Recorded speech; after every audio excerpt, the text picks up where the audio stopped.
May complain lang ako sa prices ninyo. Bakit sa branch 1 yung prices nila ay 39 pesos at sa kabila 49? Pareho lang naman ang brand ah. Thank you for your concern, Miss. I will talk with my team first, no? And we will try to address your concern. And for the meantime, we'll just find options on how we can resolve this. Thank you, sir. Team, we have a problem. Customers are complaining about price differences. Same item daw, pero iba-iba yung price sa ibang branches. Ano nangyayari? Doon, delete kasi lagi ang delivery shell.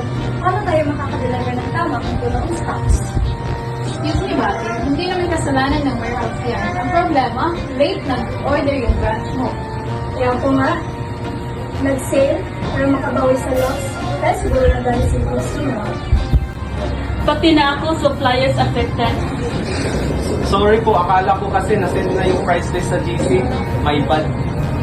Guys, we can't keep on blaming each other.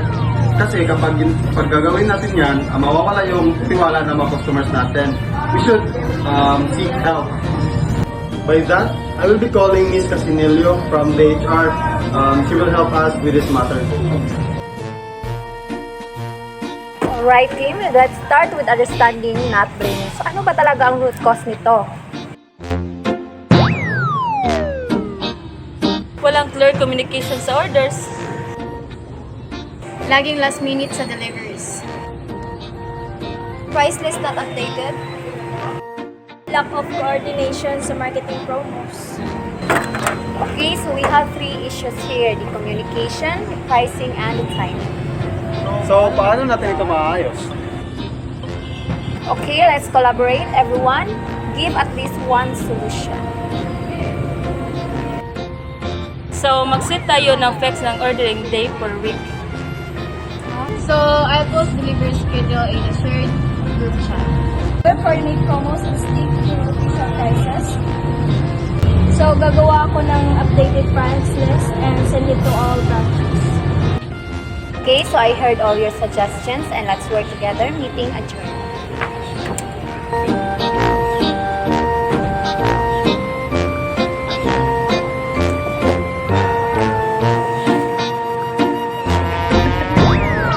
Wow! Consistent na ang mga prices at may stock lagi. Galing nyo, Del Macchiatos!